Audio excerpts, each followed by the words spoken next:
Good day, good people. The most beautiful day to each of you. I'm Brother Robert Farrell, and welcome to Contemplative Inner Being's Wisdom Wednesday. Wisdom Wednesday is recorded live on Crowdcast, so we invite all of our podcast and YouTube listeners to join us any Wednesday at 6 p.m. Central here on Crowdcast, and that way you too can become part of the conversation that happens near the end of the program. Whether you are here for the live session or you are enjoying the recording, thank you for being part of Wisdom Wednesday and Contemplative Inner Being. If you will, let me know in the chat section that you can hear me okay. And if at any time there is an audio or video issue, just drop a note in the chat section and we'll pause to get that corrected. Friends, what is wisdom? Wisdom isn't knowing more, it's actually knowing with more of you. It's knowing deeper. And Wisdom Wednesday is an invitation to open to those deeper parts of yourself, the depths of your intellect, your will, your emotion. Yes, open to the ground of wisdom, which is transformation of the human heart and consciousness. Today we're going to encounter 3 brief wisdom contemplations on this topic of shadow work. And each of those sections will be followed by a minute of silence where you are invited to the spiritual practice of resonate, reflect, respond, rest. These are our watchwords to enter into contemplative practice. Resonate. Does something connect with you? And that might be symbolized by a single word or a phrase that you hear. Reflect, to meditate with images and thoughts. Respond, you can respond in many different ways. For example, by journaling, by prayer, or by body movement. And rest, simply be silent and open to the presence and action of divine love in your life. After that, we're going to close with a spiritual practice and then enter into a group dialogue. Our theme today is shadow work. So with an open heart and a calm, centered presence and a gentle breath, let us begin. Our shadow is what we refuse to see about ourselves and what we don't want others to see. And we find in our shadow what our ego deems negative. And we may also find in the shadow good parts, positive dreams, capacities for hope and creativity that we have left to languish. Sometimes it is the shadow part that saves our lives, that points the new direction. And shadow work gradually detaches us from our diligently constructed personas. The more we have cultivated and protected a chosen persona, the more shadow work we're going to need to do. So we need to be especially careful of clinging to any idealized role or self-image. These are huge personas to live up to. They trap many people in lifelong delusion that the role is who they are and who they are only allowed to be. The more we are attached to and unaware of such a protected self-image, the more shadow self we will likely have. Our self-image is not substantial or lasting. It is simply created out of our own mind, our own desire, and our own choice, and everybody else's preferences for us. The movement to mature wisdom has much to do with necessary shadow work and the emergence of healthy self-critical thinking. The ego is that part of the self that wants to be significant and central and important by itself, apart from anybody else. It wants to be both separate and superior. And it is defended and self-protective by its very nature. It must eliminate the negative to succeed at this. And the shadow self is not of itself evil. It just allows us to do evil without recognizing it as evil. In fact, we often believe that we're doing something good. That's the power of the shadow. And on a cultural level, shadow means what our group, our tribe, our religion, our political party deems negative, out of bounds, to be shunned, to be improved, or to be punished.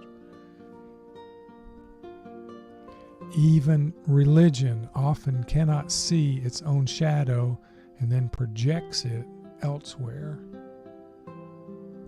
So when the shadow part is not faced, it goes unconscious and it lives there. The cause of our unrecognized and fully operative evil is our egocentricity, not our weaknesses. The root cause is always our radical egocentricity, and it avoids its own conversion. We can't really get rid of the shadow. We can only expose its game, and remember that anything that is exposed to the light turns into light itself. So let us step into the silence, peer into the darkness of the shadow, resonate, reflect, respond, rest.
Friends, the shadow is our personal unconscious.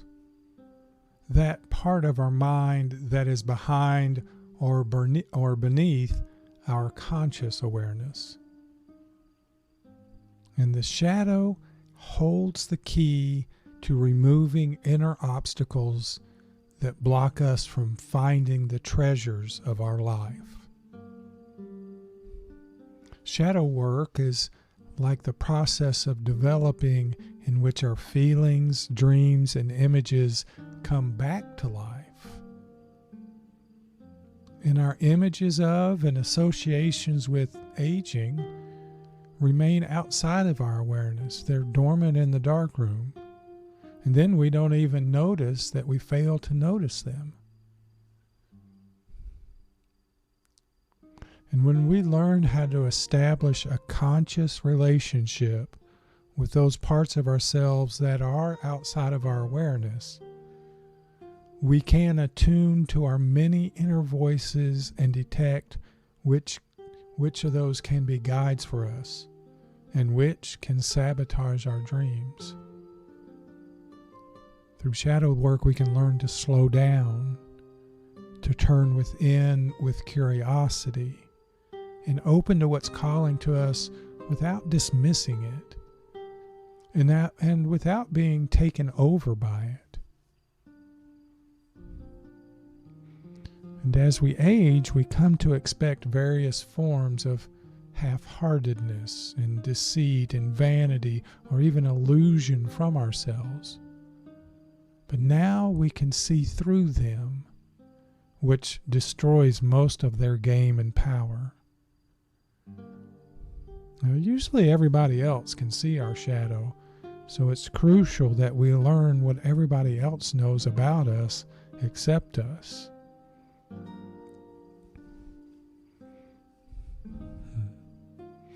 And we can draw on the wisdom of the Hebrew prophets who look to the positive and negative. The Hebrew prophets are in a category of their own. They were free on one side to love their tradition and on the other to criticize it at the same time, which is a very rare art form. It is a great sign of love to criticize the flaws of what we love. The Hebrew prophets were radical precisely because they were traditionalist. And friends, the modern church's sanctification of the status quo reveals that we have not been formed by the prophets and scriptures. Remember, institutions always want loyalists and company men. We don't want people who point out the shadow side. But Scripture reminds us that the prophetic gift is the second most important charism for building up of the community. So healthy criticism comes from a primary positive encounter with divine reality. And Scripture amazingly models the need to incorporate the negative, which is much different than trying to eliminate it. And the positive energy is the overriding experience. So both positive and negative. So take a breath, slip into the silence, reflect, resonate, respond, rest.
Friends, please hold this wisdom close to your heart and soul. It is essential for transformation. Our shadows are good and necessary teachers. They are not to be avoided, denied, fled, or explained away. And they are not to be forgiven too quickly. Shadow work is essential for our transformation. There is a shadow land where we are led by our own selfishness, our own stupidity, and by living out of what Thomas Merton called the false self.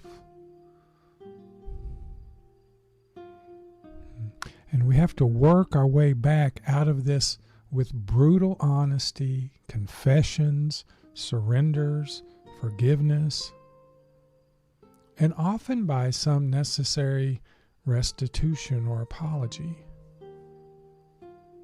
By any account, it is major inner surgery, and it can feel like dying, although it also feels like immense liberation.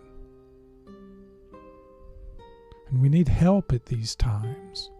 You know, we know we are in liminal space, the space that's betwixt and between, the space that's on the threshold.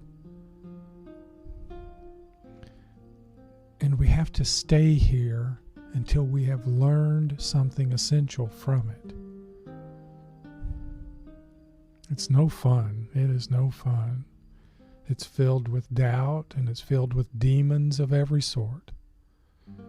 But it is the dark night of God, and all transformation takes place in this kind of liminal space.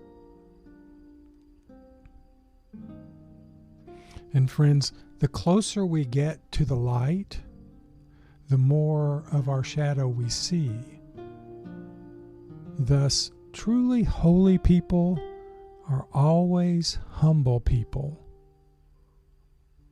And the reason that a mature person can be so peaceful, so accepting of self and others, that there is not much left of the hidden shadow self. These universal energies of greed and hatred and delusion try everything to make us fail, sending violent storms and beautiful temptresses and raging demons and massive armies to distract us. So meet them all with an awake and compassionate presence. And as the morning star appears in the sky, we can become a fully realized being. But this is not the end of the relationship with these energies. So with a gentle voice, you can say, I see you. Come, let's have tea. Instead of avoiding your feelings, instead of lashing out in anger or turning on yourself with self-judgment, you are responding to life with more clarity and graciousness, kindness and ease. And the gift of this shadow boxing is in the seeing of the shadow and seeing its games in ourselves. And that in itself takes away much of the shadow's hidden power. So once we have faced our own hidden or denied self, or parts of ourselves, there isn't much to be anxious about anymore, because there is no fear of exposure. The game is over and we are free. We finally are who we are and can be who we are without disguise or fear.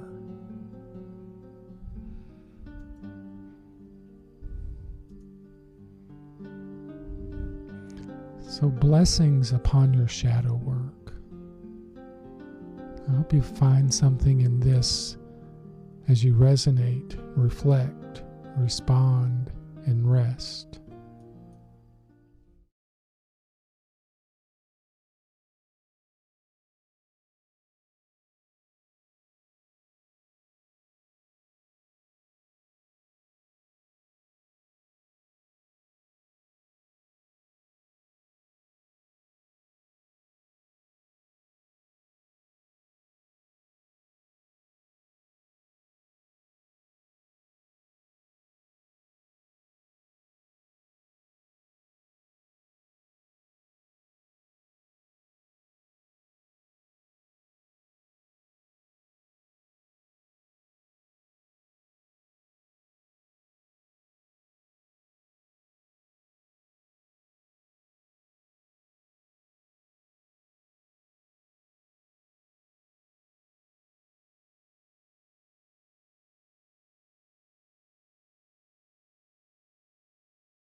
Before we say goodnight to our podcast and YouTube listeners, I like to share a spiritual practice each week. And this week, the spiritual practice comes from Pixie Lighthorse, who wrote a book called Gold Mining the Shadows. And here, Pixie suggests that a greater understanding of our pain will teach us what shadow work is ours to do. Pain doesn't always present as sadness or victimization. It may present as rage or anger, withdrawal, control, anxiety, depression, illness, dependency, mania, perfectionism, or other afflictions. Your face may be scowling or your eyebrows furrowing, or pain might not show itself at all. You may feel calm on the outside while feeling like a tornado on the inside. So Pixie says to understand what your pain really looks like, begin by observing yourself in stressful or confrontational situations. How do you react in the face of conflict, in the face of disappointment, in the face of loss? Do you tend toward resentment, or maybe confusion, or maybe defensiveness? Maybe you tend toward silence, or maybe even an open display of sorrow. And as we begin to know our default settings under stress, that tells you about the nature of your shadow and can help you track it. Remember, friends, you were not born with a shadow. It was built by experiencing complex models of interactions that caused you to curb your natural impulses in order to avoid disappointing or displeasing someone close to you. And then it crystallizes in place, especially when it served to protect you with certain behaviors and outward appearances. So shadow work gets to your needs. Shadow works to get your needs met and avoid or control a situation. Being hurt results in trying to prevent it from happening again, although what often happens is we end up reenacting the circumstances. So recognizing this pattern means you will someday want to take off the mask to shift what you're painfully reliving In conflict, what do your expressions and posture reflect? Where do you hear yourself becoming confused or childlike? You might try going to a mirror when you feel triggered to get a sense for what mask you put on without knowing it.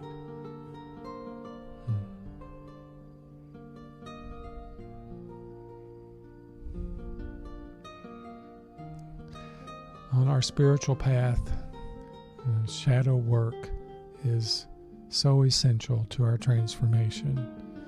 I hope you find this practice and other shadow work practices helpful.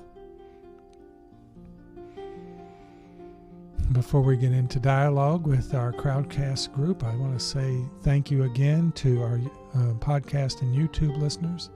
We hope that you will join us sometime in the future, live here on Crowdcast. And we remind you that love is the way and that you are love. So stay awesome and be love, and we hope to see you again soon. Thank you.